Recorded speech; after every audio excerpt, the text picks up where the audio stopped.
ప్రభునందు ప్రియమైన వాళ్ళరా, దేవుని నామమున మరొకసారి మీ అందరికీ నా శుభాభివందనములు తెలియచేస్తూ, పరమగీతము 2వ అధ్యాయం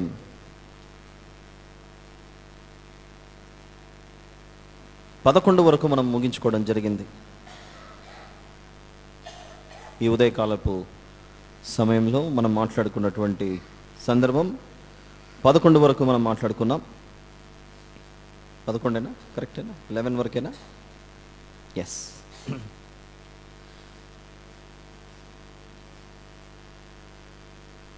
దేవుని చిత్తాన్ని అనుసరించి 12వ వచనంలోకి మనం ప్రవేశిద్దాం.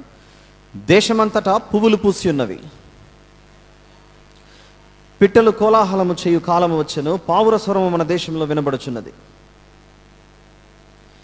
దేశమంతటా పువ్వులు పూసి ఉన్నవి, పిట్టలు కోలాహలము చేయు కాలము వచ్చెను, పావుర స్వరము మన దేశంలో వినబడుచున్నది. వీరు నివసిస్తున్న దేశంలో పువ్వులు వచ్చి ఉన్నవి కానీ ఇంకా కాయలు రాలేదు.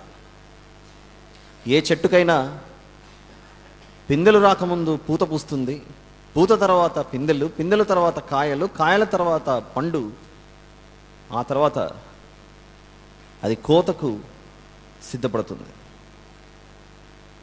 దీన్ని బట్టి ఆలోచిస్తే ఇందులో నుంచి దేవుడు మనకు ఏం నేర్పిస్తున్నాడో ఒక మంచి వచనాన్ని మనం లోతుల్లోనికి వెళ్ళి చూద్దాం.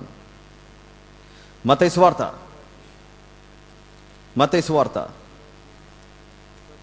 3వ అధ్యాయం. దేశమంతటా పువ్వులు పూసి ఉన్నవి, రానున్నది ఆ వృక్షానికి వచ్చే కాయలు పండ్లు అని ప్రకటిస్తున్న వారు ఎవరైనా కనబడుతున్నారా అని ఆలోచిస్తే, మత్తయి సువార్త 3వ అధ్యాయం 1వ వచనం, ఆ దినముల యందు బాప్తిస్మమిచ్చు యోహాను వచ్చి పరలోక రాజ్యము సమీపించి ఉన్నది, మారు మనస్సు పొందుడని యూదయ అరణ్యంలో ప్రకటించుచుండెను. ప్రభువు మార్గము సిద్ధపరచుడి, ఆయన త్రోవలు సరళము చేయుడని అరణ్యంలో కేకవేయును ఒక నిశ్శబ్దం. మనందరికీ తెలుసు, బాప్తిస్మిచ్చు యోహాను గారు పరలోక రాజ్యం సమీపించి ఉన్నది, పరలోక రాజ్యం సమీపించి ఉన్నది అని చెబుతూ దాని ముగింపు ఎక్కడికి తీసుకొచ్చాడంటే 12వ వచనంలో, ఆయన చేతిలో ఉన్నది, ఆయన తన కళ్ళమును బాగుగా శుభ్రము చేసి గోధుమలను కొట్టులో పోసి ఆరని అగ్నితో పొట్టును కాల్చివేయునని వారితో చెప్పాను.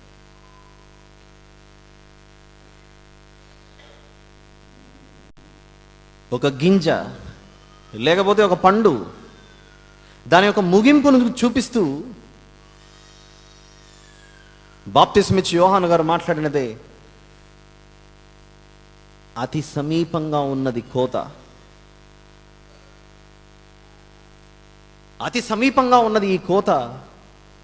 అయితే మీకు ముందుగా ప్రకటిస్తున్నాను, ఈ కోత కోసేది నేను కాదు, మరొకరు వస్తారు.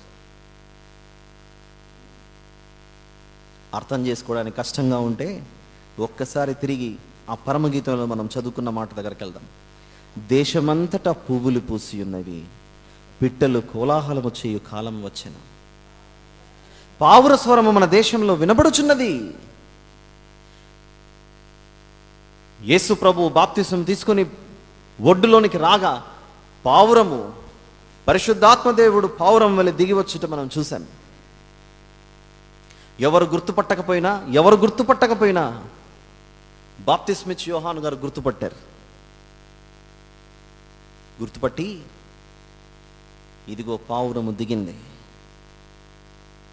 ఇప్పుడు నేను ప్రకటిస్తున్నాను పావురం వస్తోందని. ఆ పావుర స్వరం నాకు వినపడుతుంది, మీకు ఇంకా వినపడట్లేదు.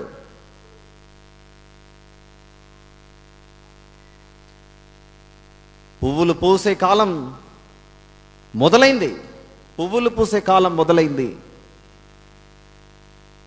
దేశమంతటా పిట్టలు కోలాహలము చేయు కాలం వచ్చేసింది. ఆ పిట్టలలో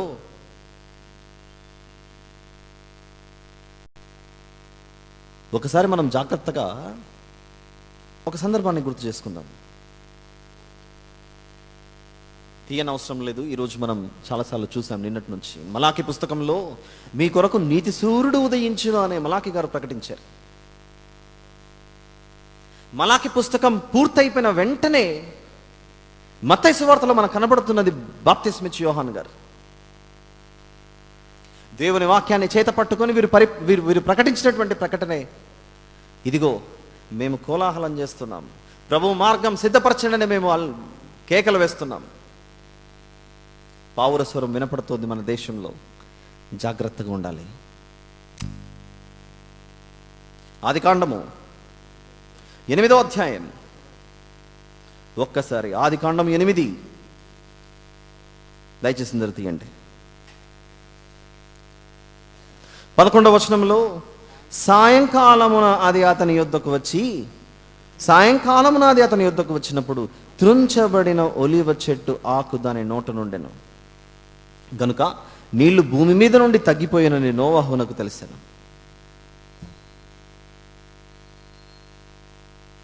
దాన్ని మనసులో పెట్టుకొని ఒకసారి పరమగీతంలోనికి మళ్ళీ రండి.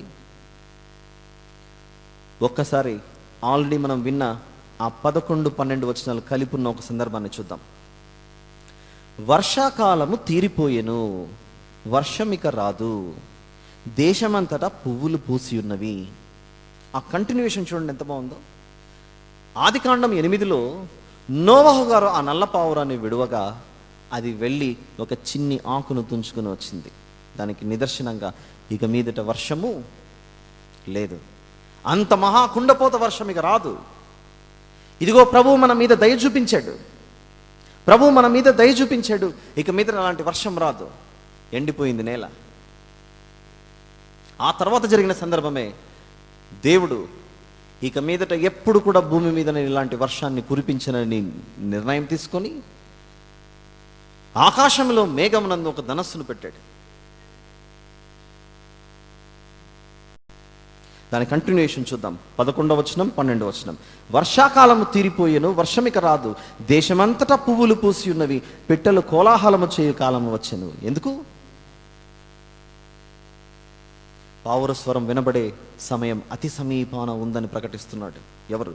బాప్తిస్మిచ్చి యోహాను గారు. దీనికి సంబంధించి మరొక మాట మనం చూస్తే ఇర్మియా గ్రంథంలోని 8వ అధ్యాయం 7వ వచనంలో ఆకాశములకెగురు సంకుబడి కొంగ అయినను తన కాలము నెరుగును, తెల్ల గువ్వయు మంగళ కత్తి పిట్టయు ఓదె కొరుకును తాము రావలసిన కాలము నెరుగును, అయితే నా ప్రజలు యెహోవా న్యాయ విధిని ఎరుగరు. పక్షులకు తెలుసు ఏ సమయానికి ఎక్కడికి రావాలో, కానీ నా ప్రజలు మాత్రం గుర్తుపట్టట్లేదు నేను వచ్చానన్న విషయం. ఇంకా చూద్దాం. యోహాను సువార్త 15వ అధ్యాయం, యోహాను సువార్త 15వ అధ్యాయము 2వ వచనంలో ఒక మంచి మాట చూద్దాం మనం. నాలో ఫలింపని ప్రతి తీగను ఆయన తీసి పారవేయును, ఫలించి ప్రతి తీగ మరి ఎక్కువగా ఫలింపవలనని దానిలోని పనికిరాని తీగలను తీసివేయును. దేశమంతా పువ్వులు పూస్తున్నప్పుడు నువ్వు కూడా ఫలించాలిగా. ఒకవేళ అలా ఫలించకపోతే తీసేస్తానని మాట్లాడుతున్నాడు. చూడండి, ఈ మాట ఇక్కడ మాట్లాడుతున్నది ప్రియురాలు. ఆ ప్రియురాలు ఏం చెబుతోందంటే 10వ వచనంలో, పరమగీతము 2:10లో, నా ప్రియుడు నాతో మాట్లాడమని చెప్పాడు, అందుకే నేను చెబుతున్నాను వచ్చి. ఆయన ఏమన్నాడంటే, నా ప్రియురాల సుందరవతి లెమ్ము, వెళ్ళి చెప్పు, వర్షాకాలం తీరిపోయిందని చెప్పు.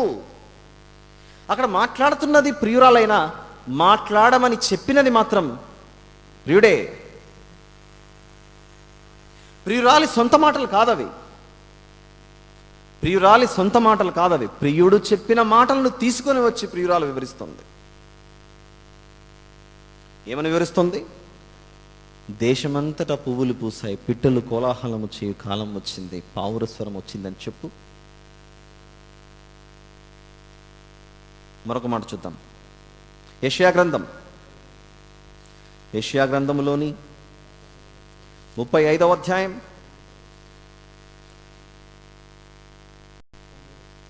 9-10 వచనాలు జాగ్రత్తగా చూద్దాం. అక్కడ సింహం ఉండదు, క్రూర జంతువులు దాని ఎక్కవు, అవి అక్కడ కనబడవు, విమోచింపబడిన వారే అక్కడ నడుచుదురు, యెహోవా విమోచించిన వారు పాటలు పాడుచు తిరిగి సియోనునకు వచ్చెదరు, వారి తలల మీద నిత్యానందముండును, వారు ఆనంద సంతోషములు గల వారే వచ్చెదరు, దుఃఖమును నిట్టూర్పును ఎగిరిపోవును. యేసుప్రభు వస్తుండగా సంఘము చెప్పాల్సినటువంటిది, ఇక మీద దుఃఖము నిట్టూర్పు ఉండదు అని ఆయన చెప్పమంటున్నాడు నన్ను. ఇదంతా ఒక కంటిన్యూషన్, ఒక సెట్. ఇది ఏది? 10వ వచనం నుండి 13వ వచనం వరకు, 10వ వచనం నుండి 13 వరకు ఇది ఒక కాంబినేషన్, ఇది ఒక సెట్. గుర్తుపెట్టుకోవాలి. మాట్లాడుతున్నది ప్రియురాలైన, మాట్లాడమని చెబుతున్నది ప్రియుడు. ఆ ప్రియుడు వచ్చి, ఇదిగో నా చెంత చేరితే ఇక మీద దుఃఖము నిట్టూర్పు ఉండదని మాట్లాడుతున్నాడు. ప్రకటన గ్రంథం ఒక మాట చూద్దాం. యోహాను గారు రాసినటువంటి ప్రకటన గ్రంథం 14వ అధ్యాయం 3వ వచనంలోని ఒక మాట, వారు సింహాసనం ఎదుటను ఆ 4 జీవుల ఎదుటను పెద్దల ఎదుట ఒక క్రొత్త కీర్తన పాడుచున్నారు, భూలోకముల నుండి కొనబడిన ఆ 144,000 మంది తప్ప మరి ఎవరునూ ఆ కీర్తన నేర్చుకుని చాలరు. ఇక్కడ ఎలాగైతే సువార్త ప్రకటిస్తున్నారో భూమి మీద, పరలోకానికి కూడా వెళ్ళి మా క్రొత్త కీర్తన నేర్చుకునే ఆ సామర్థ్యం, ఆ శక్తి మనం సంపాదించుకోవాలని అందులో దాగి ఉన్న అర్థమే పరమగీతంలోని 2వ అధ్యాయం 12వ వచనం. ఇకపోతే జాగ్రత్తగా మీరు 12 నుంచి 13కు లింక్ మీరు చూస్తే, పావుర స్వరము మన దేశంలో వినబడుచున్నది. ఆ పావుర స్వరము వినబడగానే అంజూరపు కాయలు పక్వమగుచున్నాయట.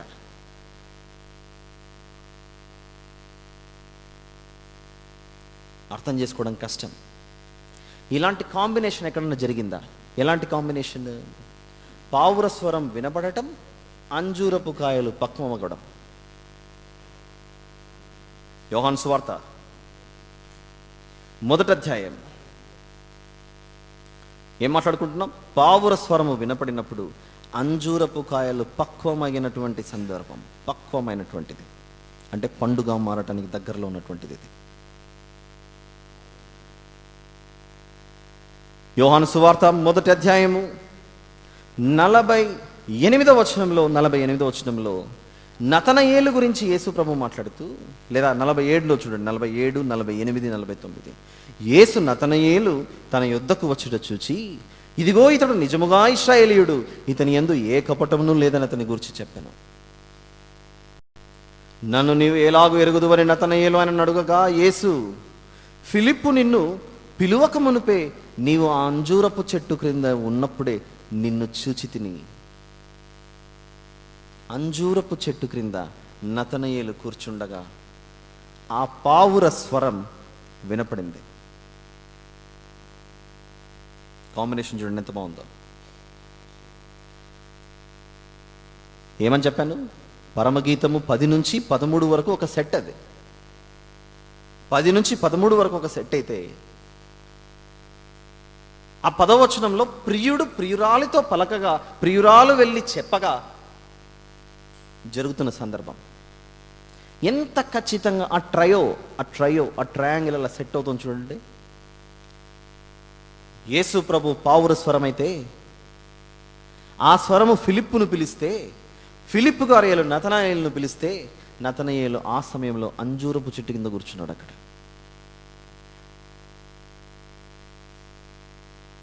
ఎందుకు అదే సమయంలో పిలవాలి? అదే సమయంలో ఎందుకు పిలవాలి? ఎప్పుడో పిలిచిండొచ్చు కదా. నతనయేలు గారు ఇంట్లో ఉన్నప్పుడు పిలిచిండొచ్చుగా. నతనయేలు గారు ఎక్కడో షాప్లోనో దుకాణంలోనో ఏదో షాపింగ్ చేస్తున్నప్పుడు పిలవచ్చుగా. నతనయేలు గారు ఎక్కడో ఇంకొక చోట పొలంలో పనిచేస్తున్నప్పుడు పిలవచ్చుగా.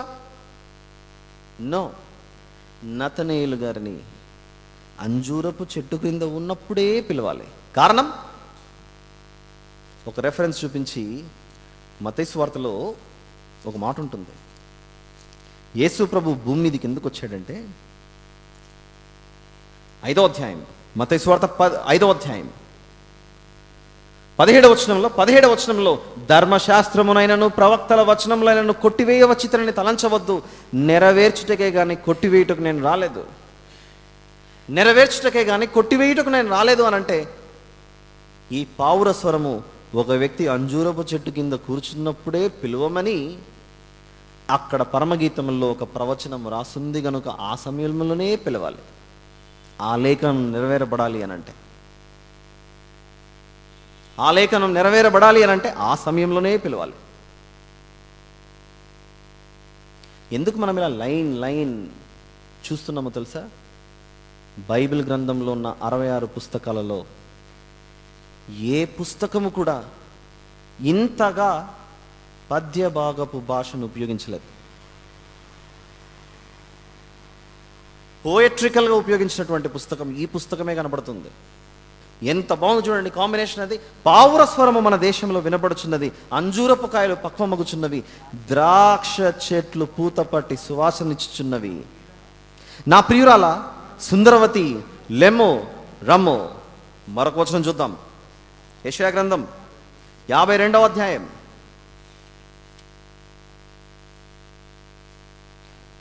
1వ వచనం. వాట్ అన్ ఎక్సలెంట్ కాంబినేషన్ ఇది. సియోను లెమ్మో లెమ్మో, నీ బలము ధరించుకొనుము, పరిశుద్ధ పట్టణమైన యెరూషలేమా నీ సుందర వస్త్రములను ధరించుకొనుము. ఇక మీద సున్నతి పొందని వాడు ఒకడైనను అపవిత్రుడు ఒకడైనా నీ లోపలికి రాడు. నువ్వు నా దగ్గరికి వచ్చేటప్పుడు పావుర స్వరం వినపడుతుందిగా. పావుర స్వరం వినపడుతున్నప్పుడు ఆయన ఎలా పిలుస్తున్నాడో తెలుసా? భక్తులను, ధూళి దులుపుకొనుము యెరూషలేమా, నీకు పట్టినటువంటి పాపాన్ని వదులుకొని వచ్చేసాయి. లేచి కూర్చుండుము, చెరపట్టబడిన సియోను కుమారి, నీ మెడకట్లు విప్పివేసుకునుము. ఇంకా చూద్దాం.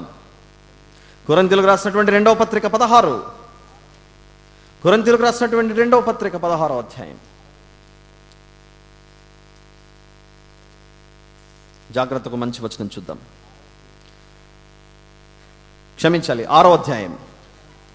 కొరింథీయులకు రాసినటువంటి 2వ పత్రిక 6వ అధ్యాయం. దేవుని ఆలయమునకు విగ్రహములతో ఏమి పొందిక, మనము జీవము గల దేవుని ఆలయం ఉన్నాము. అందుకు దేవుడు ఇలాగ సెలవిచ్చుచున్నాడు, నేను వారిలో నివసించి సంచరింతును, నేను వారి దేవుడనై యుందును, వారు నా ప్రజలై యుందురు. కావున మీరు వారి మధ్య నుండి బయలు వెడలి ప్రత్యేకముగా ఉండుడి. అపవిత్రమైన దానిని ముట్టకుడని ప్రభువు చెప్పుచున్నాడు. ఇదంతా ఏంటి? దేశమంతటా పువ్వులు కాసే సమయంలో అలా వచ్చిందని ప్రకటిస్తున్నప్పుడు పావుర స్వరము వినపడగానే అంజూరపు కాయలు పక్వమయ్యాయి, ద్రాక్ష చెట్లు పూతపట్టి సువాసనిచ్చుచున్నవి. నా ప్రియురాల సుందరవతి లెమ్ము రమ్ము, నేను నీతో కలిసి జీవించాలి. నా ప్రియుడు నాకు ఇలా చెప్పాడు చెప్పమని. ఇంకా చూద్దామా? ప్రకటన 22వ అధ్యాయం. ప్రకటన 22:17 వచనం. పెండ్లి కుమార్తెయు రమ్ము అని చెప్పుచున్నారు. వీరిద్దరి మధ్య ప్రేమ. ఈ పుస్తకం ఇంకా మీకు సులభంగా అర్థం కావడానికి మరొక మంచి రెఫరెన్స్ ఇస్తున్నాను, రాసుకోండి. కీర్తన 33. ఈ పుస్తకం ఇందులో ఉన్న లోతైన విషయం అర్థం కావడానికి 31వ అధ్యాయం. I'm very sorry my friends. 31, కీర్తన 31, కీర్తన 31 3వ వచనంలో, నా కొండ నా కోట నీవే, నీ నామమును బట్టి త్రోవ చూపి నన్ను నడిపించుము, నా ఆశ్రయదుర్గము నీవే అని చెబుతూ 5వ వచనానికి వచ్చేసరికి నా ఆత్మను నీ చేతికి అప్పగించుచున్నాను. ఎవరు పాలుతున్న మాట ఇది? యేసు ప్రభు శిలువ మీద పలికిన మాటల్లో 7 మాటల్లో, తండ్రి నీ చేతికి నా ఆత్మను అప్పజెప్పుచున్నాను.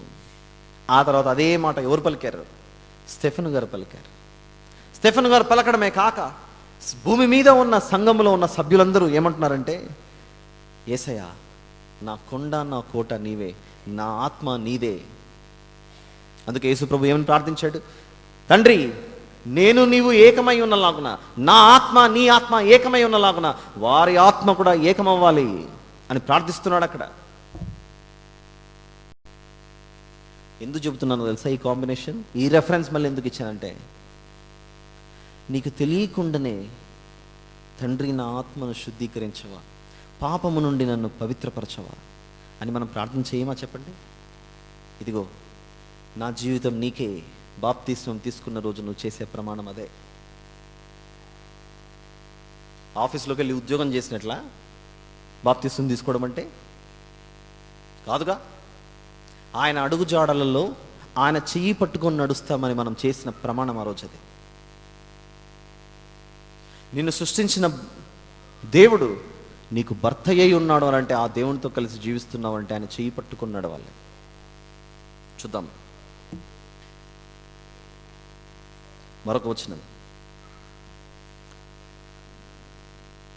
పరమగీతము 2:14 వచనంలోనికి. ఇక్కడ ప్రియుడు మాట్లాడుతున్న మాట ఇది. బండ సందులలో ఎగురు నా పావురమా, పేటు బీటలను ఆశ్రయించిన పావురమా, నీ స్వరము మధురము, నీ ముఖము మనోహరము, నీ ముఖము నాకు కనబడనిమ్ము, నీ స్వరము నాకు వినబడనిమ్ము.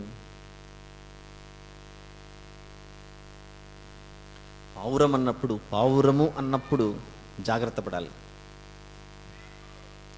సువార్త ప్రకటించే వారి స్వరాన్ని దేవుడు పావుర స్వరంగా పిలుస్తున్నాడు.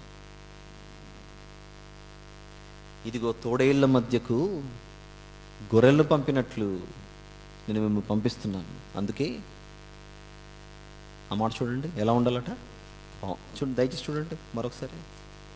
మత్తయి సువార్త 10:16. ఇదిగో తోడేళ్ల మధ్యకు గొర్రెలను పంపినట్లు నేను మిమ్మల్ని పంపించున్నాను. గనుక పాముల వలె వివేకులను, పావురముల వలె నిష్కపటులను అయ్యుండుడి. పావురముల వలె. ఒక మాట చూద్దాం. యెషయా గ్రంథం 59:11 అక్కడ మాట్లాడుతూ, మేమందరము ఎలుగుబంటి వలె బొబ్బరించుచున్నాము, గువ్వల వలె దుఃఖారము చేయుచున్నాము. ఇంకొక మంచి కాంబినేషన్.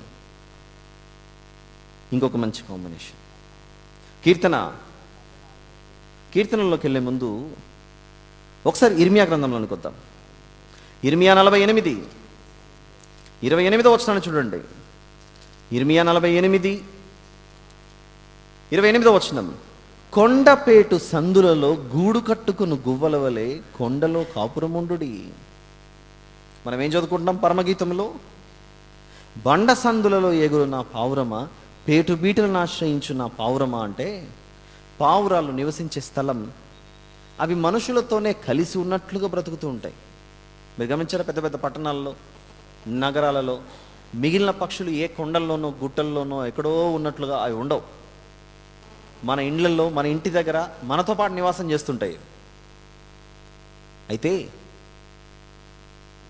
మీరు హైదరాబాద్ సిటీలో చూస్తే పెద్ద పెద్ద ఫ్లైఓవర్స్ దగ్గర ఆ చిన్ని గ్యాప్లో, ఆ సందుల్లో నివసిస్తుంటాయి పావురాలు.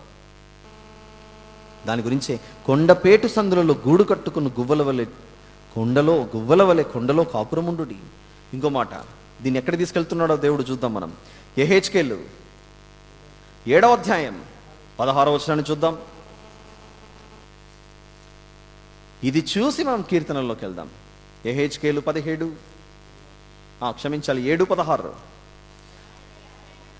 యెహెజ్కేలు 7:16. వారిలో ఎవరైనను తప్పించుకొనిన ఎడల వారందరూ లోయలోని గువ్వల వలె పర్వతముల మీద నుండి తమ దోషములను బట్టి మూల్గులిడుదురు. ఇప్పుడు కీర్తనలోకి రండి. ఈ పావురాలు ఒకప్పుడు మూలుగుతుంటే బాధతో, దుఃఖంతో, అప్పుడు కీర్తనల్లో దేవుడు మూలుగుచున్న పావురమా ఏమంటున్నాడు చూద్దామా. కీర్తన 68:13 వచనం. కీర్తన 68:13. గొర్రెల దొడ్ల మధ్యను మీరు పండుకొనగా గువ్వల రెక్కలు వెండితో కప్పబడినట్టున్నది. ఆ జాగ్రత్త చూడండి. ఇంతవరకు కొండపేటల్లో, బండ సందుల్లో ఉన్నటువంటి పావురం ఒక్కసారిగా దాని రెక్కలు విలువైన పదార్థంతో పోలుస్తున్నాడు చూడండి. గువ్వల రెక్కలు వెండితో కప్పబడినట్టున్నది. వాటి ఈకల రెక్కలు పచ్చని బంగారుతో కప్పబడినట్టున్నది. ఉన్నట్లుండి పోలిక మార్చేస్తున్నాడు అక్కడ.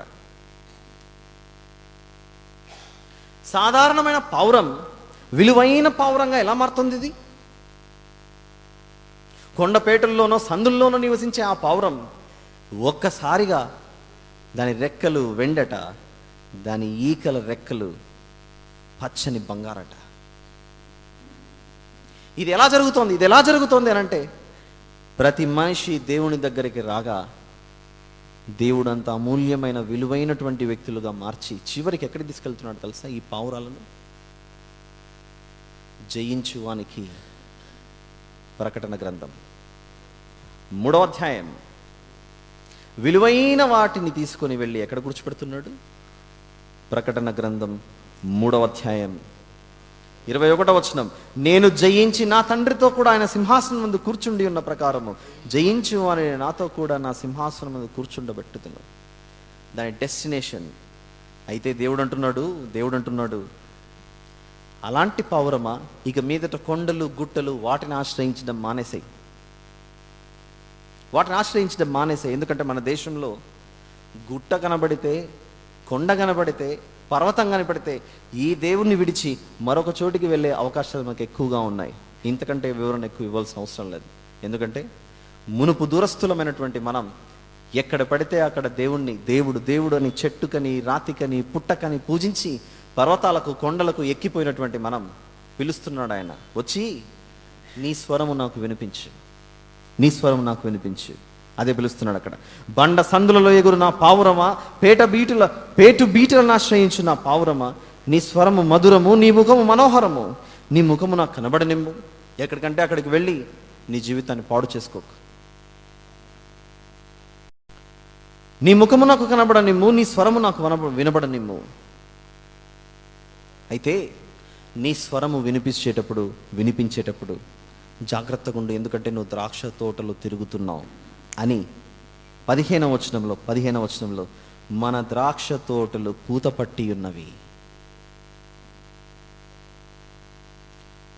పావుర స్వరము వినిపించేటప్పుడు ఆ స్వరం ఎక్కడ వినిపిస్తున్నాడట?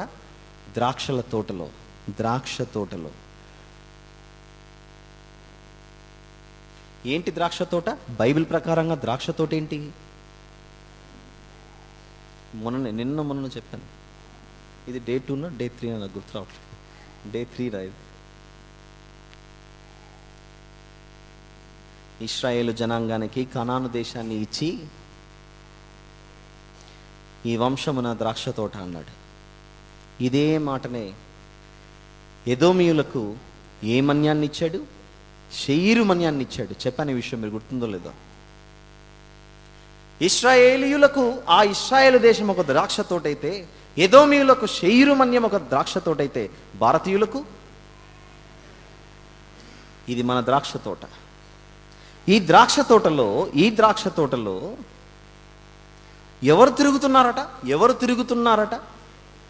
చెరుపు నక్కలు తిరుగుతున్నాయి. వాటిని పట్టుకోండి జాగ్రత్తగా.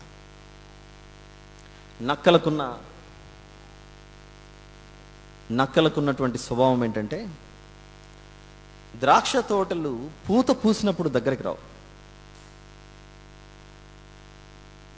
అవి పండ్లుగా మారిన తర్వాత వచ్చి తీసుకుని వెళ్ళిపోతుంటాయి. Not only foxes, even jackals as well. అందుకే కదా పిల్లలు నేర్చుకునే రైమ్ ఒకటి ఉంది, అందని ద్రాక్ష పుల్లనా. గుర్తొస్తుందా ఇది? ఆ అందని ద్రాక్ష పుల్లనా అన్నదానికి పిల్లలకి ఏ బొమ్మ వేసి చూపిస్తారు? నక్క బొమ్మ వేసి చూపిస్తారు. గమనించారా ఎప్పుడన్నా? ఆ ద్రాక్ష పండును పట్టుకోవడానికి నక్క ప్రయత్నిస్తూనే ఉంటుంది. ఎప్పుడైతే ఈ ద్రాక్ష చెట్టుకు పండ్లు వస్తాయో నక్కలు బయలుదేరుతాయి. చూద్దాం అలాంటి సందర్భం ఎప్పుడైనా జరిగిందో. మత్తయి సువార్త 13 చూద్దాం. 26వ వచనం. భూలోకమందు క్రైస్తవులు తిరుగుచుండగా మొలకలు పెరిగి గింజ పట్టినప్పుడు గురుగులు కూడా అక్కడ పెరుగుతాయట. పోలికలు. ద్రాక్ష తోటలో నక్కలు తిరుగుతున్నాయి, జాగ్రత్తగా ఉండండి నేను పరమగీతంలో అన్నాడు. మత్తయి సువార్తకు వచ్చిన తర్వాత నీ తోటలో నువ్వు విత్తింది గోధుమలే, కానీ పెరిగింది మాత్రం గోధుమలతో పాటు గురుగులలో వచ్చాయి, జాగ్రత్త. దీన్నే చూపిస్తూ తిమోతి గారికి రాసినటువంటి 2వ పత్రిక 2వ అధ్యాయం, ఒక్కసారి దయచేసి తిమోతి గారికి రాసినటువంటి 2వ పత్రిక 2వ అధ్యాయం 17-18 వచనాలు చూద్దాం. 17-18 వచనాలు. కొరుకు పుండు ప్రాకినట్టు వారి మాటలు ప్రాకును. డైరెక్ట్ స్పీచ్ మాట్లాడుతున్నాడు. ద్రాక్ష తోటలో నక్కలు తిరుగుతున్నాయని పరమగీతాల్లో అన్నాడు. మత్తయి సువార్తకు వచ్చిన తర్వాత నీ తోటలను నీ పొలంలో గోధుమలు వేస్తే గురుగులు వచ్చాయని చెప్పాడు. ఆ తర్వాత ఇంకొంచెం ముందుకెళ్తే డైరెక్ట్గా చెబుతున్నాడు, ఇదిగో నీ మధ్య కొందరు మాట్లాడుతూ సువార్త ప్రకటించుకుంటూ వస్తారు. వాళ్ళు సువార్త పేరుతో వస్తారు, కానీ వారి మాటలు ఎలా ఉంటాయంటే కొరుకు పుండు ప్రాకినట్టు పాకుతాయి. అలాంటి నక్కల విషయంలో మీరు జాగ్రత్తగా ఉండండి. వాటిని తోలివేయండి, వాటి దగ్గరకే రానివ్వకండి, వాటి జోలికి మీరు పోకండి, వాటి దగ్గరికి మీరు పోనికండి. అవి వచ్చాయా మీరు తరిమేయండి అని మాట్లాడుతున్నాడు అక్కడ. హెబ్రీయులకు రాసిన పత్రిక 12వ అధ్యాయం, మంచి మాట, ఇది చాలా మంచి మాట. ఇది 15వ వచనం.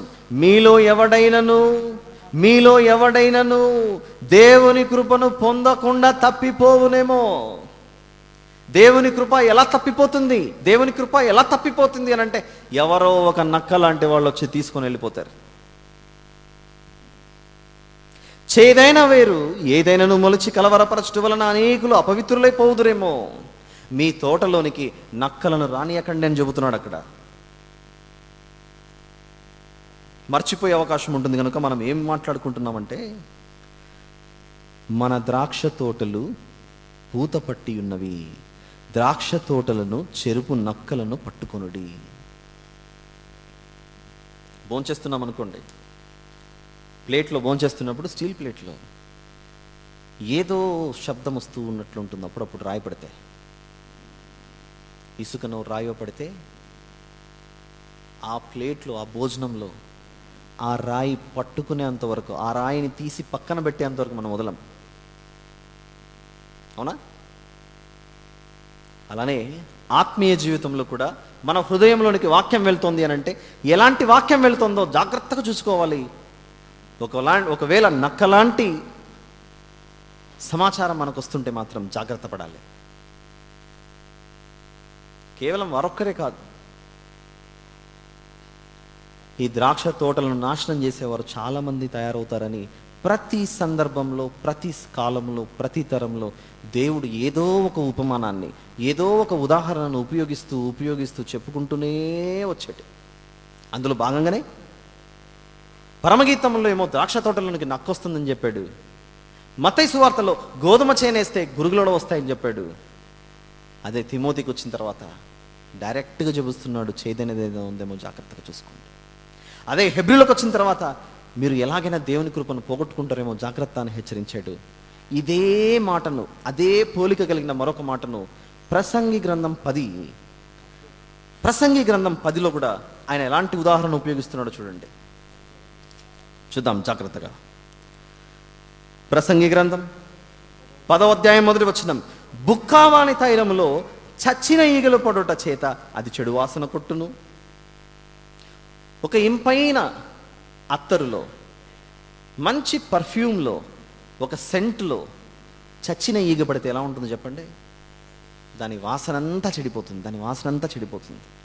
అలానే పరమగీతంలో ఆయన మాట్లాడుతూ, మన ద్రాక్ష తోటలు పూత పట్టాయి, ద్రాక్ష తోటలను చెరుపు నక్కలను పట్టుకొనుడి, సహాయము చేసి గుంట నక్కలను పట్టుకొనుడి. చూద్దాం ఆ మాట. లూకాసు వార్త 13వ అధ్యాయం. యేసు ప్రభు ఒక నక్కను పట్టాడు. యేసు ప్రభు ద్రాక్ష తోటను ఆయన కాపలా కాస్తుండగా అకస్మాత్తుగా ఒక్కసారిగా నక్క వచ్చి ఆయనను మింగేయాలని చూసింది. ఆయన కాస్తున్నటువంటి తోటను నాశనం చేయాలనుకుంది. చూస్తారా మాట? చూడండి ఎంత బాగుంటుందో. లూకాసు వార్త 13:31-32.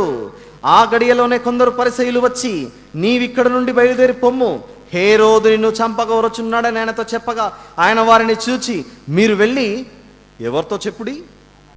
ఆ నక్కతో ఇలాగ చెప్పుడి. నక్కను పట్టేశాడు మన ప్రభు. ఎవరా నక్క? ద్రాక్ష తోటను కాపలా కాస్తున్న యేసు ప్రభుని తినేయాలనుకున్నాడు వాడు. అయితే ద్రాక్ష తోటను ఈ దుష్టులైన నక్కల నుండి కాపాడటానికి అవసరమైతే ప్రాణం కూడా పోగొట్టుకునే అంత స్థాయికి ఒకరు ప్రాణం అర్పించేశారు. ఎవరది? మీకు దొరికిపోవాలి. ఇప్పుడు యేసు ప్రభు కంటే కొంచెం ముందుగా బాప్తిస్మం ఇచ్చే యోహాను గారు. మార్కు సువార్త 6వ అధ్యాయం, మార్కు సువార్త 6:20 హేరోదు అతని మీద పగపట్టి అతని చంపగోరెను గాని ఆమె చేత కాకపోయెను. ఎందుకనగా యోహాను నీతిమంతుడును పరిశుద్ధునకు మనుషుడిని హేరోదు ఎరిగి అతనికి భయపడి అతని కాపాడుచూ వచ్చెను. దేశ ప్రజలను కాపాడాలని బాప్తిస్మిచ్చి యోహాను గారు హేరోదును హెచ్చరిస్తే హేరోదు భార్య కూడా ఒక నక్కగా మారింది. మీకు ఇప్పుడు మరొక కాంబినేషన్ రివీల్ చేస్తున్నాను చూడండి. మరొక కాంబినేషన్ రివీల్ చేస్తున్నాను. హేరోదును చూసి యేసుప్రభు ఏమన్నాడు? నక్క అన్నాడు. అలాగే అదే హోదాలో ఉన్న రాణిగా కనబడుతున్నటువంటి హేరోదు భార్య బాప్తిస్మిచ్చి యోహాను గారి విషయంలో ఒక ఆడ నక్కగా మారింది. ఎందుకు? ప్రభు మార్గము సరళము చేయుడి అని ప్రకటిస్తున్న యోహాను ప్రాణం తీసింది ఈ నక్క. మీకు అప్పుడే చెప్పాను కదా, ఒక్కొక్క రెఫరెన్స్ ఒక్కొక్క సందేశం. అవసరమైతే మీరు దాన్ని తెరుచుకొని దానిలోనికి లోతుల్లోనికి వెళ్ళిపోవచ్చు. ఇలాంటి నక్కలు ఇంకా ఎవరైనా మీకు కనబడతారా? ఆలోచించండి. ఒక్కటి చెప్పండి, మీరు కరెక్ట్ ట్రాక్లో ఉన్నారో లేదో నేను కనపడడానికి.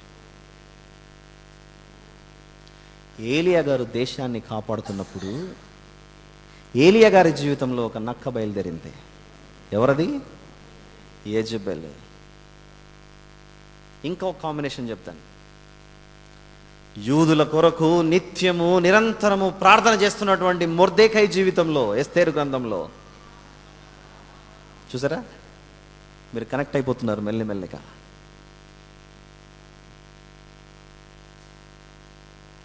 దేవుని ప్రజలను రక్షించే పనిలో ఉన్నాడు సంసోను ఫిలిష్తీయుల చెరలో నుండి. అప్పుడు ప్రవేశించింది ఒక గుంట నక్క. ఎవరు? దలీలా. భూలోకమంతా దేవుని పిల్లలకు జన్మనివ్వాలని దేవుడు నిర్ణయించి ఆదాము హవ్వమ్మను ప్రవేశపెడితే ఆ హవ్వమ్మ జీవితంలోనికి ఒక నక్క ప్రవేశించింది. ఎవరదే? చూసారా? ఏం లేదు, మీ దగ్గర అంతా ఉంది జ్ఞానం. కొంచెం తాళం ఓపెన్ చేయాలి. కీ ఓపెన్ చేసి డోర్ తెరిస్తే అప్పుడు అలా పోతారు మీరు. అయితే ఈ నక్కల నుండి తోటను కాపాడే ప్రయత్నంలో కొందరు విజయవంతంగా ప్రాణాలతో బయటకు వస్తారు. మరికొందరు ఈ నక్కల చెరలో ఊబిలో పడిపోయి ప్రాణాలు కోల్పోతారు. ఇది ఇంకొక కాంబినేషన్. ఏంటా కాంబినేషన్? దేవా, ఈ దేశాన్ని కాపాడు, ఈ ప్రజలను కాపాడు, వీరేం చేస్తున్నారో వీరికి తెలియదు కనుక వీరిని క్షమించు అని చివరిలో ఒక మాట చెప్పి ప్రాణం ముగించాడు. ఎవరు? అయిపోయింది. హేరోదుగా పిలువబడుతున్న ఆ హేరోదు చేతిలోనే ఈ గుంట నక్క నన్ను గొంతు పట్టేసింది నా ప్రభువా. యాకోబు గారిని హేరోదు ఖడ్గముతో చంపేశాడు. చంపలేదా? చాలా. దీని నుంచి ఇంకా మీరు ఇంకొక మెసేజ్ తయారు చేసుకోండి. వదిలేసాను అక్కడికి, టైం లేదు కనుక. పరమగీతము 2:16. పరమగీతము 2:16. నా ప్రియుడు నావాడు, నేను అతని దానను, పద్మములున్న చోట అతను మందను మేపుచున్నాడు. నా ప్రియుడు నావాడు, నా ప్రియుడు నావాడే. ఆ ప్రియుడు కూడా నా ప్రియురాలు నాదే అని చెబుతున్న సందర్భం ఎక్కడైనా బైబిల్లో కనబడుతుందా? చూద్దాం ఒక మాట. హోషేయ గ్రంథం 3:3.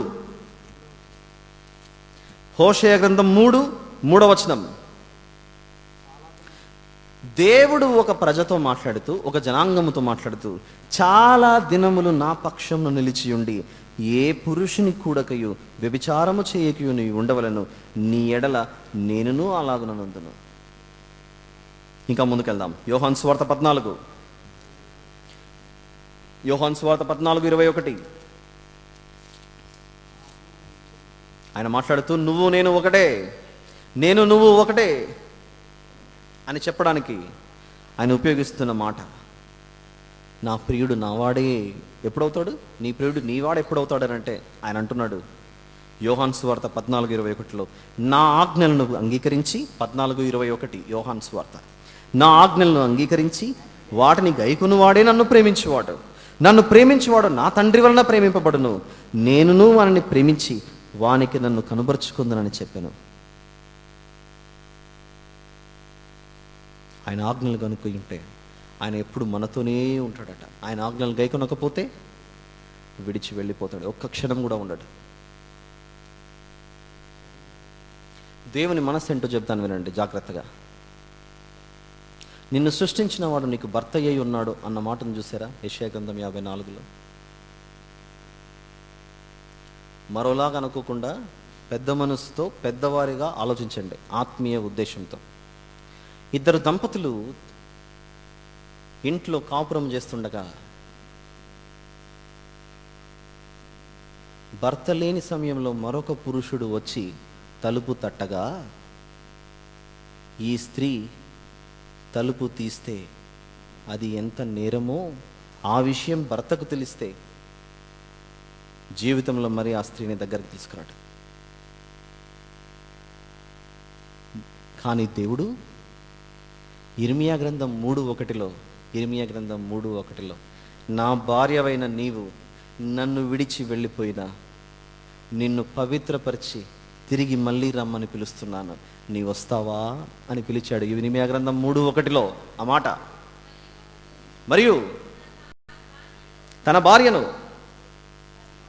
మరియు ఒకడు తన భార్యను త్యజించగా, అందరూ తీయండి జాగ్రత్తగా, మరియు ఒకడు తన భార్యను త్యజించగా ఆమె అతని యుద్ధ నుండి తొలగిపోయి వేరొక పురుషునిదైన తర్వాత అతడు ఆమె యుద్ధకు తిరిగి చేరునా, అలాగు జరుగు దేశం బహుగా పవిత్రమగును కదా. అయినను నీవు అనేకులైన విటకాండ్రతో నన్ను విడిచి ఇతర దేవతలను, ఎన్నో కోట్ల దేవతలను పూజించిన నా యుద్ధకు తిరిగి రమ్మని దేవుడు సెలవిచ్చుచున్నాడు. అంత ప్రేమ గలవాడు నీ ప్రియుడు.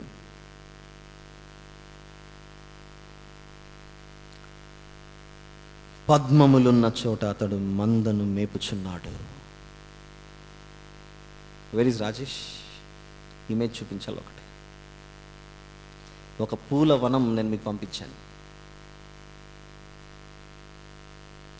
లిల్లీ పువ్వుల తోట, అందులో దాగి ఉన్న నాట్ దిస్ వన్ ఇదేనా? ఒకసారి నాకు స్క్రీన్ సరిగ్గా కనపడట్లేదు, దాన్ని కొంచెం ఎవరైనా ఇటు తిప్పుతారా? నాకు కనపడట్లేదు. మీరు చూస్తున్న ఇమేజ్ కరెక్టో కాదా అని. చాలా ఎస్ ఎనఫ్. ఒక తోటలో ఆ పద్మములు ఎంతగా తెలుపు రంగులో కనబడుతున్నాయో, ఎందుకంటే పరమగీతం చదివేటప్పుడు లిల్లీ లేదా వల్లి అన్నటువంటి పదాలు ఉపయోగిస్తూ వస్తాడు. ఇక్కడ ఇంగ్లీష్ బైబిల్ అయితే లిల్లీ. దేవుని వాక్యం అంత పరిమళ వాసనగా ఉండే ఒక పూల తోట లాంటిది. అందులో ఆయన మందను మేపుచున్నాడు మనలాంటి వారిని. అయితే 17వ వచనంలోకి వస్తున్నాను. 2వ అధ్యాయం చివరి మాట 17వ వచనం. దాన్ని చూస్తూ ఉండండి. చల్లని గాలి వీచు వరకు, నీడలు లేకపోవు వరకు ఇర్రివలెను లేడి పిల్ల వలెను కొండబాటల మీద త్వరపడి రమ్ము. దీనికి సంబంధించి రోమాపత్రిక 13వ అధ్యాయం, రోమాపత్రిక 13:12 వచనం చూద్దాం. రోమాపత్రిక 13:12లో రాత్రి చాలా గడిచి పగలు సమీపముగా ఉన్నది. ఆ పూలు చూడండి, పగలకు సింబల్గా కనపడుతున్నాయా, చీకటికి సింబల్గా కనపడుతున్నాయా? పగలకు సింబల్గా కనపడుతున్నాయి. రాత్రి చాలా గడిచి పగలు సమీపముగా ఉన్నది గనుక మనం అంధకార క్రియలను విసర్జించి తేజ సంబంధమైన యుద్ధోపకరణములు ధరించుకుందుము. దీన్నే కీర్తన 102 ఒక మాట మంచి చూడండి. కీర్తన 102 11వ వచనంలో, నా దినములు సాగిపోయిన నీడను పోలియున్నవి. నా దినములు సాగిపోయిన నీడను పోలియున్నవి. నా దినములు సాగిపోయిన నీడను పోలియున్నవి. నా రోజులు అయిపోతున్నాయి. మళ్ళీ చూద్దాం పరమగీతము 1:17 ఏమంటున్నాడు అక్కడ? చల్లని గాలి వీచి వరకు, నీడలు లేకపో వరకు నా దినములు ఇంకా గడిచిపోయే రోజులు సమీపమయ్యాయి. అయితే నేను చేసిన పాపానికి నా ప్రియుడు వెళ్ళిపోయాడు. ఒక మాట మీకు చూపించాలి. దేవునికి ఏ ప్రజ అయినా, ఏ జనాంగమైనా మోసం చేస్తే మాత్రం ఒక్క క్షణం కూడా వారి వద్ద ఉండటానికి ఆయన ఇష్టపడ్డు. ఇశ్రాయేలీల దేశం అంటే యూదులు, ఇశ్రాయేలీలు అందరూ కలిసి ఆ దేవునికి ద్రోహం చేసినప్పుడు ఇలాంటి దేశం నాది అని చెప్పుకోవడం కంటే ఇందులో నుంచి నేను వెళ్ళిపోవడం మంచిదని డిసైడ్ అయిపోయాడు ఒకరోజు. నేను ఉండని దేశంలో. మోషే గారు ఆ గుడారాన్ని ఏర్పాటు చేసినప్పుడు, టాబర్నకెల్ ప్రత్యక్షపు గుడారాన్ని మోషే గారు ఏర్పాటు చేసినప్పుడు, దేవుడు ఆకాశము నుండి తన మహిమను మేఘం రూపంలో ఆ ప్రత్యక్ష గుడారంలో నింపాడు. తెలుసు కదా మనకిది. అదే మాదిరిగానే సొలొమోను గారు యెరూషలేం మందిరాన్ని కట్టినప్పుడు కూడా ఆయన మేఘం రూపంలో వచ్చి ఆ మందిరంలో కూర్చుంటాడు. ఆయన నివాసం ఏర్పాటు చేసుకుంటాడు. అలాంటి మహిమ ఏ రోజైతే ఇశ్రాయేలీయులు మోసం చేశారో వెంటనే ఇల్లు ఖాళీ చేసి వెళ్ళిపోతాడు. నేను ఉండని ఈ దేశంలో, నాకొద్దు, నేను ఉండాల్సిన ప్లేస్లో మీరు వేరే వారిని తెచ్చిపెట్టారు. చూస్తారా ఆయన ఎక్కడికి వెళ్ళిపోయాడు? ఇల్లు ఖాళీ చేసి ఎక్కడికి వెళ్ళిపోయాడంటే యెహెజ్కేలు 11. బై ద వే మీకు విషయం చెప్పాలి. పరమగీతం ఎలాగైతే ఇక్కడ చెబుతున్నానో, యెహెజ్కేలు పుస్తకాన్ని 40 రోజులు ఒక చోట చెప్పాను వరుసగా, ఆదివారం తప్ప. సరైనటువంటి రికార్డింగ్ ఎక్విప్మెంట్, కెమెరాస్ అవి ఇవి లేకపోవడం వల్ల అవి రికార్డ్ అవ్వలేదు. కానీ ఆడియో క్లిప్పింగ్స్ అయితే రికార్డ్ అయి ఉన్నానని నేను అనుకుంటున్నాను. దాదాపుగా 40 మెసేజెస్ అవి యెహెజ్కేలు పుస్తకం మొత్తం. అది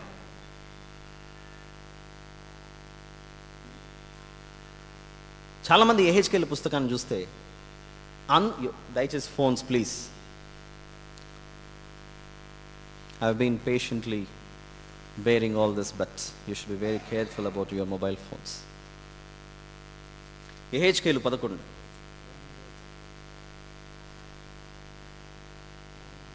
23వ వచనంలో ఆయన ఇల్లు ఖాళీ చేసి వెళ్ళిపోయాడు. చూడండి, మరియు యెహోవా మహిమ పట్టణములో నుండి పైకెక్కి పట్టణపు తూర్పు దిశనున్న కొండకు పైగా నిలిచి, నేను వెళ్ళిపోతున్నాను, కొండలు దాటుకొని వెళ్ళిపోతున్నానని యెహెజ్కేలు 11:23లో మీరు నాకు మోసం చేశారు కనుక నేను మిమ్మల్ని ఖాళీ చేసి వెళ్ళిపోతున్నాను, మిమ్మల్ని పంపించేస్తున్నాను ఈ దేశంలో నుండి, నేను వెళ్ళిపోతున్నాను, నాకు ఈ దేశం వద్దు, I don't want this country. అలా 11వ అధ్యాయం 23లో వెళ్ళిపోయిన ఆయన మళ్ళీ ఎప్పుడు వస్తున్నాడో తెలుసా? 43వ అధ్యాయం ఇదే పుస్తకం యెహెజ్కేలు 43:4లో మారు మనస్సు పొంది తిరిగి వస్తే, మారు మనసు ఎలా కలిగింది? మనం వింటున్న దానియేలు గ్రంథంలో 9వ అధ్యాయంలో, దానియేలు గ్రంథం 9లో దానియేలు గారు ప్రవక్త అయిన ఇర్మియా గారి పుస్తకాన్ని చదువుతున్నప్పుడు ఈ దేశం చేసినటువంటి పాపం అర్థమైపోయి దానియేలు గారు మోకరించి, మా పితరులు, మా పూర్వీకులు పాపము చేయగా మాకు ఈ దుస్థితి పట్టింది తండ్రి, మమ్మల్ని కరుణించవా, మమ్మల్ని కాపాడవా అని దానియేలు గారు, ఆయనతో పాటుగా ఆ సమకాలీనంలో బ్రతికినటువంటి వయసులో చిన్నవారైన ప్రార్థించినటువంటి భక్తులలో మనకు కనబడుతుంది ఒక ఎజ్రా, నెహెమ్యా లాంటి వారు. అలాంటి వారు మొరపెట్టగా దేవుడు మనస్సు మార్చుకుని ఇర్మియా గ్రంథం 3లో చెప్పబడిన మాట 3:1లో, మీరు నన్ను విడిచి వెళ్ళిపోయినా రమ్మని పిలిచినప్పుడు ఇలాంటి భక్తులు ప్రార్థన చేయగా, యెహెజ్కేలు 11లో వెళ్ళిపోయిన దేవుడు 43లో మనస్సు మార్చుకొని తిరిగి వస్తున్నాడు. చూడండి 4వ వచనం, తూర్పు తట్టు చూచు గుమ్మపు మార్గమున యెహోవా తేజోమహిమ మందిరము లోనికి ప్రవేశించాను. ఎంత బాగుంది చూడండి ఆ మాట. జాగ్రత్తగా చూడండి, జాగ్రత్తగా. 11వ అధ్యాయం యెహెజ్కేలు చూసాం మనం. ఆయన మందిరాన్ని ఖాళీ చేసి 23వ వచనంలో వెళ్ళిపోయాడు. యెహెజ్కేలు 11:23. మరియు యెహోవా మహిమ పట్టణములో నుండి పైకెక్కి పట్టణపు తూర్పు దిశనున్న కొండకు పైగా నిలిచెను. వెళ్ళిపోయినటువంటి ఆయన మనుషులు మారేసరికి, మారు మనసు పొందేసరికి 43:4లో తూర్పు తట్టు చూచు గుమ్మపు మార్గంన, ఏ తూర్పు నుండి వెళ్ళిపోయాడో అదే మార్గం నుండి తిరిగి వస్తున్నాడు. దాన్నే పరమగీతము 2వ అధ్యాయం చివరి మాటలో, నా ప్రియుడు ఇర్రివలను లేడి పిల్లవలను కొండ బాటల మీద త్వరపడి రమ్ము, నా ప్రియుడా వచ్చేసి. నేను మారు మనసు పొందాను, నా దగ్గర నుంచి వెళ్ళిపోయిన నీవు తిరిగి వస్తే మంచిది అని ఆ ప్రియుని కోసం తాపత్రయపడుతున్నట్లు కనపడుతుంది. చూడండి, ఇంతటితో మనం ఎన్ని అధ్యాయాలు ముగించుకున్నాం? 2. బ్రేక్ తీసుకుందామా? మీరు తీసుకుంటా అన్నా నేను ఇప్పుడు వదిలే పరిస్థితుల్లో విజయవంతంగా 3లోకి వెళ్దాం. ఆలస్యం చేయకుండా 3లోకి వెళ్ళిపోదాం. సమయం అస్సలు సరిపోదు.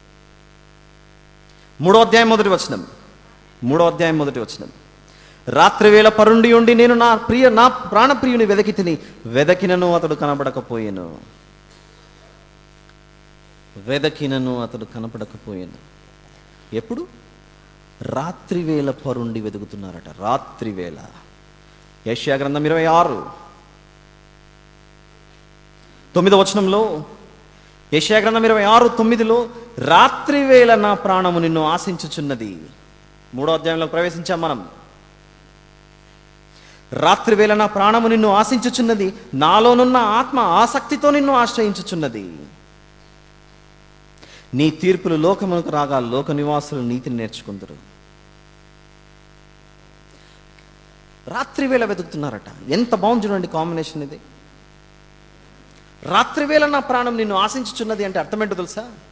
రాత్రి దేనికి నిదర్శనం? చీకటిలో ఉన్న నీవు ఆయనను వెతుకుతుండగా ఆయన కనబడలేదు. కీర్తన 130 ఎప్పుడు కనబడతాడో కూడా చూడాలి. ఇప్పుడు 6వ వచనంలో, కావలి వారు ఉదయం కొరకు కనిపెట్టుట కంటే ఎక్కువగా నా ప్రాణము ప్రభువు కొరకు కనిపెట్టుచున్నది. కావలి వారు ఉదయం కొరకు కనిపెట్టుట కంటే ఎక్కువగా నా ప్రాణము కనిపెట్టుచున్నది. ఇదిగో నేను చీకటిలో ఉన్నాను, నాకు సూర్యోదయం జరగాలి అన్నప్పుడు దేవుడు అంటున్నాడు, నీ ఎదురు చూపులు ముగింపుకొస్తాయి, అంతవరకు నువ్వు ఓపికగా ఉంటావు అని చెబుతూ పాత నిబంధన ఎలా ముగించాడంటే, మలాకి పుస్తకం 4:2లో, అయితే నా నామమందు భయభక్తులు గలవారగు మీకు నీతి సూర్యుడు ఉదయించును, ఆశతో ఉండు. పాత నిబంధనలో ఉన్న భక్తులందరూ ప్రభువును అలా వెతికారట. అంతేకాకుండా ఆనాటి ప్రజలు కూడా మెస్సయ్య ఎప్పుడు వస్తాడని ఎదురు చూశారట. ఎంత వెతికినా కనబడకపోతే ఒక నిరీక్షణ ఇచ్చేశాడు. సూర్యోదయం జరుగుతుంది, నీతి సూర్యుని ఉదయం జరుగుతుంది, అంతవరకు ఓపికగా ఉండు. యెషయా గ్రంథం మంచి మాట చూద్దాం. 44, యెషయా గ్రంథం 44:7, ఆదిలోనున్న జనమును నియమించినది మొదలుకొని నేను తెలియజేయచ్చు వచ్చినట్లు తెలియజేయగలవాడెవడు? దానిపైన మీరు చూస్తే, నేను మొదటివాడను కడపటివాడను, నేను తప్ప ఏ దేవుడును లేడు. 44వ అధ్యాయం మీరు జాగ్రత్తగా చూస్తే, నిన్ను సృష్టించి గర్భంలో నిన్ను నిర్మించి నీకు సహాయం చేయబడనైన యెహోవా ఇలాగ సెలవిచ్చుచున్నాడు. మీరు జాగ్రత్తగా 22వ వచనాన్ని చూస్తే 44:22లో, మంచు విడిపోవునట్లుగా నేను నీ అతిక్రమములను, మబ్బు తొలగునట్లుగా నీ పాపములను తుడిచివేసి ఉన్నాను, నేను నీ విమోచించి ఉన్నాను, నా యుద్ధకు మళ్ళుకొనుము అనగా, అప్పుడు నా ప్రియుడు ఎక్కడున్నాడో, నా పాపాలు ఎలా కడిగి వేసుకోవాలో అనుకుంటూ ఆయనను వెతుకుచూ వచ్చింది. ఇర్మియా గ్రంథం మంచి మాట చూద్దాం. 29 దేవుడు తనను ఎలా వెదకమంటున్నాడో చెబుతున్నాడు చూడండి. 13వ వచనం, ఇర్మియా గ్రంథం 29:13, మీరు నన్ను వెదకిన ఎడల, పూర్ణ మనస్సుతో నన్ను గూర్చి విచారణ చేయని ఎడల మీరు నన్ను కనుగొందురు. చేయునెడల, క్షమించాలి, మీరు నన్ను వెదకిన ఎడల, పూర్ణ మనస్సుతో నన్ను గూర్చి విచారణ చేయునెడల మీరు నన్ను కనుగొందురు. దీన్నే మరొక చోట మరొక ప్రవక్త ద్వారా తెలియజేస్తూ ఆమోసు పుస్తకం 6వ అధ్యాయం 4వ వచనంలో,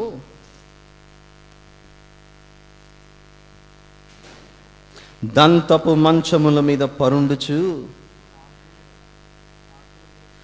పాన్పుల మీద తమ్మును చాచుకొనుచు మందలో శ్రేష్టమైన గొర్రె పిల్లలను, సాలలోని క్రొవ్విన దూడలను వధించి భోజనం చేయుదురు. మీరు నన్ను ఎలా వెతుకుతున్నారు? నేను కనపడకపోవడానికి గల కారణం ఏంటంటే, మీ ఇష్టం వచ్చినట్లు నన్ను వెతుకుతున్నారు, కానీ నా ఇష్టం వచ్చినట్లు మీరు నన్ను వెతకట్లేదు. స్వరమండలముతో కలిసి పిచ్చి పాటలు పాడుచు దావీదు వలనే వాయించు వాద్యములను కల్పించుకుందరు. నేటి కాలంలో వర్షిప్, ఆరాధన అన్న పేరుతో వాక్యానికి కరువైపోయి పిచ్చి గంతులు వేస్తూ చేతిలో మ్యూజికల్ ఇన్స్ట్రుమెంట్స్ పెట్టుకొని ఆ మ్యూజిక్లో దేవుని యొక్క వాక్యం ఏంటో, దాని భావం ఏంటో తెలియక పిచ్చి గంతులు వేస్తూ ఇదే ఆరాధన అనుకుని అలా వెళ్తున్నారు. అందుకే నేను మీకు కనపడట్లేదు అన్నట్లుంది చూడండి ఆమోస్ పుస్తకం. ఇంకా కొంచెం ముందుకెళ్ళి బైబిల్లో లోతుల్లోనికి వెళ్ళి హోషేయ గ్రంథం 7:14, హోషేయ గ్రంథం 7:14, హృదయపూర్వకముగా నన్ను బతిమాలుకొనక శయ్యల మీద పరుండి కేకలు వేయుదురు, నన్ను విసర్జించి ధాన్య మధ్యములు కావాలని వారు గుంపులు కూడుదురు. నేటి కాలంలో క్రిస్మస్ లేదా న్యూ ఇయర్ అని వచ్చాయనుకోండి, క్రిస్మస్ పేరుతో తాగిబడిపోవడాలు, న్యూ ఇయర్ పేరుతో తాగిబడిపోవడాలు, అలా వెతికితే నీ దేవుడు నీకు ఎందుకు కనపడతాడు? అందుకు ఈ ప్రియురాలకి అర్థమైపోయి, నా ప్రియుని నేను వెదకాల్సిన స్టైల్లోనే వెదకాలి. ఎలా వెతికితే కనపడతాడో, నిజమైన భక్తులు ఎలా వెతుకుతారో పరమగీతం 3లో వివరిస్తూ 2వ వచనంలో, నేనిప్పుడే లేచెదను, పట్టణము వెంబడిపోయి వెదకుదును, సంత వీధులలోను రాజవీధులలోను తిరుగుదును, నా ప్రాణప్రియుని వెదకుదును అని నేను అనుకుంటుని నేను వెదకినను అతడు కనబడలేదు. ఇంకో విషయం చెప్తాను, ప్రియురాలు ప్రియుని కోసం వెతకడమే కాదు, ప్రియుడు కూడా తన ప్రియురాల కోసం వెతుకుతూ ఉంటాడు. ఆ కాంబినేషన్ కూడా చూద్దాం ఒకసారి. లూకాసు వార్త 14. లూకాసు వార్త 14లో 15వ వచనం, వర్స్ నెంబర్ 15 నుంచి, ఆయనతో కూడా భోజన పంక్తిని కూర్చుండిన వారిలో ఒకడు ఈ మాటలు విని, దేవుని రాజ్యంలో భోజనం చేయవాడు ధన్యుడని ఆయనతో చెప్పగా, ఆయన అతనితో ఇట్లనెను, ఒక మనుషుడు గొప్ప విందు చేయించి అనేకులను పిలిచెను. విందు కాలమందతడు ఇప్పుడు సిద్ధమై ఉన్నది, రండని పిలువబడిన వారితో చెప్పుటకు తన దాసుని పంపిన. అయితే వారు అందరూ ఏక మనసుతో నెపములు చెప్పసాగిరి. రండి, నేను వచ్చాను, సిద్ధంగా ఉన్నానని యేసు ప్రభు పిలిస్తే, మొదటివాడు, నేను ఒక పొలం కొన్నాను, రాలేనని చెప్తున్నాడు. మరి ఒకడు, 5 జతల ఎడ్లు కొన్నాను, నేను రాలేనని చెబుతున్నాడు. 20వ వచనం, మరి ఒకడు, నేను ఒక స్త్రీని వివాహం చేసుకున్నాను, రాలేనని చెబితే, అప్పుడు వీధుల్లోనికి వెళ్ళండి, కనబడిన ప్రతి ఒక్కరిని పిలవండి, వచ్చి ఆయన సిద్ధపరిచిన విందును స్వీకరించండి. ఆ ప్రియుడు కూడా అలా పిలుస్తున్నాడు. ఆయన విలువను తెలుసుకున్నవారు, ఆయన ఎక్కడ. యేసు ప్రభు తిరిగి లేచిన తర్వాత ఆయన లేచాడన్న విషయం తెలియక మగ్దలేనే మరియయు మరికొందరు స్త్రీలను చేతిలో ఆ సుగంధ పరిమళ పదార్థాలను పట్టుకొని సమాధి వద్దకు ఆయనను వెతుక్కుంటూ వెళ్ళారు. నా ప్రియుడు ఎక్కడ? కనపడకపోయేసరికి, నా ప్రభువును మీరు ఎత్తుకుని పోయారా? అలా కొందరు వెంబడించారు. చూద్దాం ఇంకా పరమగీతము 3వ అధ్యాయం 3వ వచనంలోకి ప్రవేశిస్తున్నాం ఇప్పుడు. పరమగీతం 3:3లోనికి, ఆయన కనబడకపోయేసరికి ఆయన కనబడకపోయేసరికి పట్టణమందు సంచరించు కావలి వారు నాకు ఎదురుపడక మీరు నా ప్రాణప్రియుని చూచితిరా అని నేను అడిగి తిని. నా ప్రాణప్రియుని మీరు చూచితిరా అని అడగగా వాళ్ళు అంటున్నారు, నేను వారిని విడిచి కొంచెము దూరము పోగా నా ప్రాణప్రియుడు నాకు ఎదురుపడను. వదిలిపెట్టక నేను అతన్ని పట్టుకుంటుని, నా తల్లి ఇంటికి అతన్ని తోడుకొని వచ్చి తిని, నన్ను కనిన దాని ఎరలోనికి తోడుకొని వచ్చి తిని. ఇదంతా కాంబినేషన్ 3-4 వచనాలు. పట్టణమునందు సంచరించు కావలి వారు నాకు ఎదురుపడగా ఒక మంచి రెఫరెన్స్ చూపిస్తాను. కావలి వారి దగ్గర యేసుప్రభు ఉంటాడా? కావలి వారి దగ్గర యేసుప్రభు ఉంటాడా? ఈ ప్రియురాలకి ఏదో ఒక చిన్న ఇన్ఫర్మేషన్ ఉంటేనే కావలి వారి దగ్గరికి వెళ్ళి మీరు నా ప్రియుడిని ఏమైనా చూసారా అని అడుగుతుంది. అప్పుడు దేవుడు అంటున్నాడు, ప్రతి పట్టణంలో కావలి వారిని ఎందుకు పెట్టానో ఒకసారి ఇర్మియా గ్రంథం 6వ అధ్యాయం 17వ వచనం. ఇర్మియా గ్రంథం 6:17 మిమ్మును కాపు కాయుటకు నేను కావలి వారిని ఉంచి ఉన్నాను, ఆలకించుడి, వారు చేయు బురదోని వినబడుచున్నది. ఇంకో మాట చూపిస్తాను. యెహెజ్కేలు పుస్తకం 3:17 నరపుత్రుడా, యెహెజ్కేలు ఇశ్రాయేలీయులకు కావలిగా నేను నియమించి ఉన్నాను. యెహెజ్కేలు గారు ఎవరట? దేవుని పిల్లలను కాపలా కాసే ఒక మంచి కాపరి. యేసు ప్రభు గొర్రెల కాపరి, మనుషులను కాపాడే కాపరైతే ఆయన పాత్రను పోషించినటువంటి వారే ఒకనాడు యేషయా గారు, ఒకనాడు ఇర్మియా గారు, ఒకనాడు యెహెజ్కేలు గారు. అలా చెప్పుకుంటే ప్రతి దైవజనుడు యెహెజ్కేలును చూపించి దేవుడు, నరపుత్రుడా, ఇశ్రాయేలీయులకు కావలిగా నిన్ను నియమించి ఉన్నాను. ఇప్పుడు అంటాను ఒక మాట. దేవుని గురించి ప్రకటించిన యెహెజ్కేలు గారు దేవుని ద్రాక్ష తోటకు ఒక మంచి కావలివాడైతే మరి మన పరిస్థితి?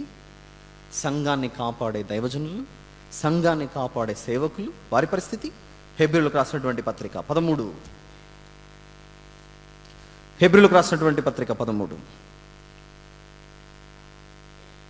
13లో ఒక మంచి మాట. 16వ వచనం ఉపకారమును ధర్మమును చేయమరవకుడి, మీ పైని 17వ వచనం చూడండి, నంబర్ 17. మీ పైని నాయకులుగా ఉన్నవారు లెక్క ఒప్ప చెప్పవలసిన వారై మీ ఆత్మలను కాయుచున్నారు. వారు దుఃఖముతో ఆ పని చేసిన ఎడల మీకు నిష్ప్రయోజనం గనుక దుఃఖముతో కాక ఆనందముతో చేయనట్లు వారి మాట విని వారికి లోబడి ఉండుడి.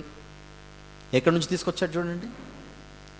ఇర్మియా గారి కాలంలో కాపరులను పెట్టాను నేనని దేవుడు చెబుతూ, యెహెజ్కేలు గారి కాలంలో నీవే ఈ దేశ ప్రజలకు కాపరి అని యెహెజ్కేలు గారిని చూపిస్తే, నేటి తరంలో అంటున్నాడు ప్రతి సేవకుణ్ణి, ప్రతి దైవజనుని ఆయన చూపిస్తూ, ఆత్మను రక్షించే కాపరులు మీరే.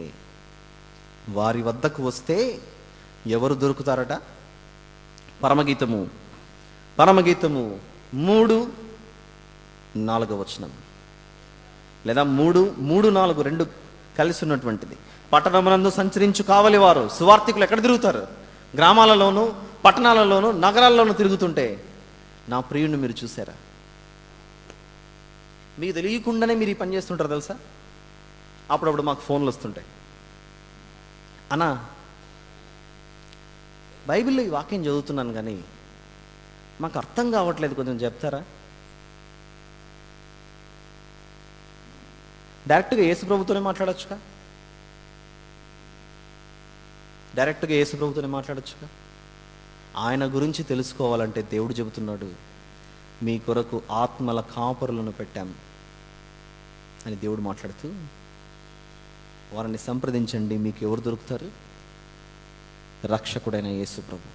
అలానే ఈ స్త్రీ కూడా ఎవరిని సంప్రదించిందంటే, పట్టణమునందు సంచరించు కావలి వారు నాకు ఎదురుపడగా, అప్పుడు ఆ స్త్రీ, మీరు నా ప్రాణప్రియుని చూచితిరా అంటే అర్థం ఏంటి? అన్నా మేము ఈ బైబిల్ చదువుతున్నాము, ఈ బైబిల్లో యేసు ప్రభు ఎక్కడుంటాడు? ఈ వచనాలలో, ఈ లేఖనాలలో యేసు ప్రభు ఎక్కడుంటాడు మాకు కొంచెం చెబుతారా అంటే వీరు వెతకాలి. ఇప్పుడు ఆయనను పట్టుకొని వచ్చి వారికి చూపించాలి. నా ప్రాణప్రియుడు చూద్దాం అక్కడ, మీరు నా ప్రాణప్రియుని చూచితిరా అని నేను అడిగి తిని, నేను వారిని విడిచి కొంచెము దూరము పోగా నా ప్రాణప్రియుడు నాకెదురు పడెను. యెషయా గ్రంథం 45, యెషయా గ్రంథం 45 ఒక మంచి మాట. 19వ వచనంలో అంధకార దేశములోని మరుగైన చోటున నేను మాట్లాడలేదు, మాయా స్వరూపుడనైనట్టు నన్ను వెదకుడని యాకోబు సంతానముతో నేను చెప్పలేదు. నేను మీకు ఎదురుగా దూతలను పంపించాను, నాజీరు చేయబడిన వారిని పంపించాను. పూర్వకాలమందు నానా సమయములలో హెబ్రీయులకు రాసిన పత్రికలో ఆయన మాట్లాడుతూ, పూర్వకాలమందు నానా విధములుగాను నానా సమయంలో నేను మాట్లాడాను, అయితే ఈ కడవరి కాలమందు అంత్యదినముల యందు దేవుడు తన కుమారుని పంపించి మాట్లాడట. మొదటిగా మాట్లాడిందంట కాపలా కాసినటువంటి వారైతే, కావలి వారైతే. చివరిగా ఎవరొచ్చారు? కాంబినేషన్ ఎంత చక్కగా మ్యాచ్ అవుతుంది చూడండి. మీరు నా ప్రాణప్రియుని చూచితిరా అని అడిగినప్పుడు కనపడలేదు. ఇంకా కొంచెం అలానే జీవితాన్ని కొనసాగించుకొని పోగా ప్రాణప్రియుడు కనపడలేడు. దాన్నే హెబ్రీయులకు రాసినటువంటి పత్రిక మొదటి అధ్యాయంలో పూర్వకాలమందు నానా సమయములలో నానా విధములుగాను ప్రవక్తల ద్వారా మన పితరులతో మాట్లాడిన దేవుడు ఈ దినముల అంతమందు కుమారుని ద్వారా మనతో మాట్లాడాను. అప్పుడు ప్రత్యక్షమయ్యాడు ఈ కుమారుడు.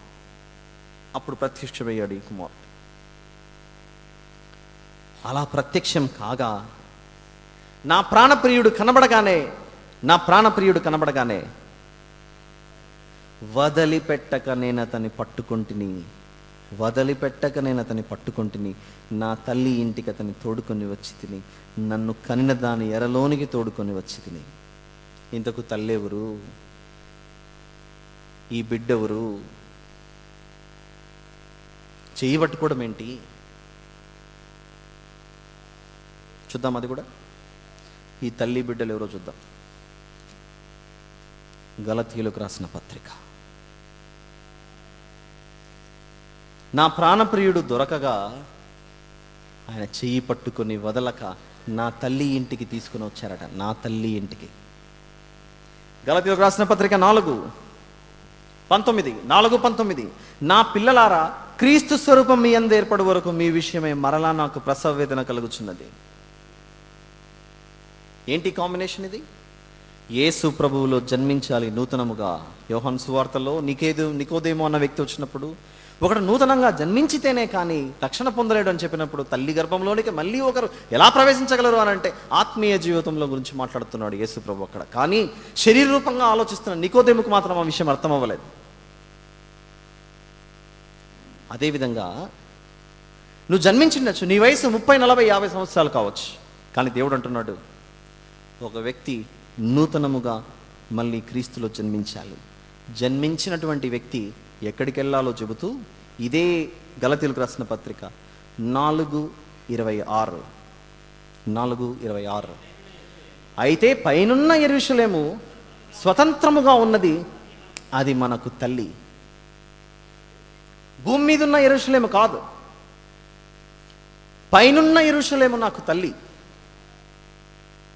ఆ తల్లికి మారు మనసు పొంది రక్షణలోనికి వచ్చినటువంటి నీవు బిడ్డ అయితే, ఆ బిడ్డ పరమగీతము 3:4లో ప్రియుడు కనపడగా వదిలిపెట్టక పట్టుకుని యెరూషలేముకి వెళ్ళిపోయిందట.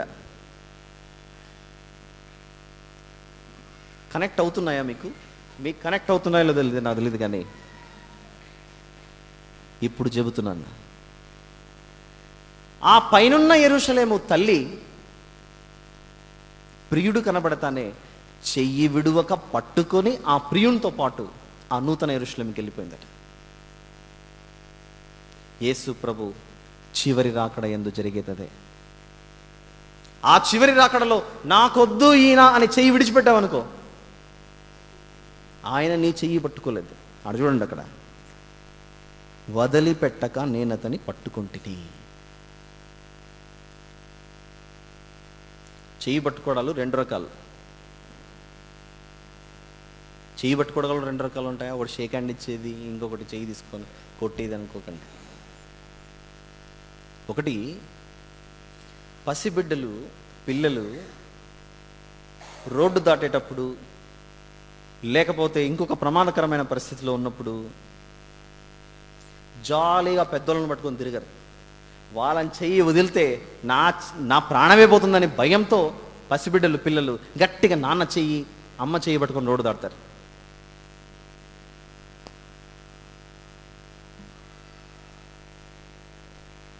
ఇంకొకటి పట్టుకోమంటే పట్టుకునేది. ఇక్కడ అర్థమవుతుంది, నేను ఆయన చెయ్యి విడిచిపెడితే ఆయన వెళ్ళిపోతాడు. ఆయన వెళ్ళిపోయాడా నా తల్లి ఇంటికి నేను చేరుకోలేను.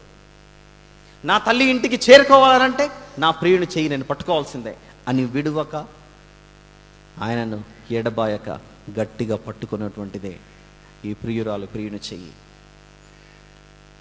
ఇలా చెబితే అర్థం కాదు, కానీ మనకన్నీ డైరెక్ట్గా చెప్పాలి, అప్పుడే మన మట్టి బుర్రలు వెలుగుతాయి.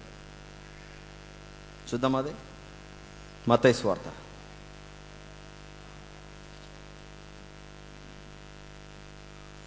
24వ అధ్యాయం 13వ వచనం. అంతము వరకు సహించిన వాడెవడో. ఇప్పుడు దొరికిందా? ఇక్కడ సహించిన వాడెవడో అని ఉంది, కానీ అంతం వరకు ఆయన చెయ్యి ఎవరైతే పట్టుకుంటారో వారే రక్షింపబడి ఆయనతో పాటుగా ఆ నూతన యెరూషలేములోకి వెళ్ళిపోతారు.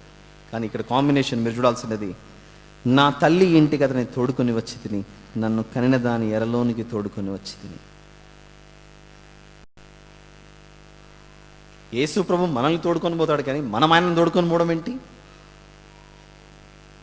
నూతన యెరూషలేములోనికి మనం ప్రవేశించాలి అని అంటే ముందు ఆయన నీ హృదయంలోనికి ఆహ్వానించాలి. అలా ఆహ్వానించిన తర్వాతనే ఆ యెరూషలేం పట్టణంలోనికి నీకు మార్గం ఏర్పడుతుంది. అలా లేకపోతే అది సాధ్యం కాదు. ఇకపోతే 5వ వచనాన్ని మనం ముందుగానే ఈరోజు విన్నాం. చెప్పానుగా, 5వ వచనం పరమగీతము 2 7వ వచనం, పరమగీతం 3 5వ వచనం, పరమగీతము 8 4వ వచనం. ఇవన్నీ సేమ్ కాంబినేషన్సే కనుక మనం 5వ వచనంలోనికి ప్రవేశించక విజయవంతంగా, దిగ్విజయంగా ఎందులోకి వెళ్దాం? 6వ వచనంలోనికి. ఎప్పుడు? టుమారో, రేపు. అంతవరకు సెలవు. విశ్రాంతి తీసుకోండి. Thank you very much.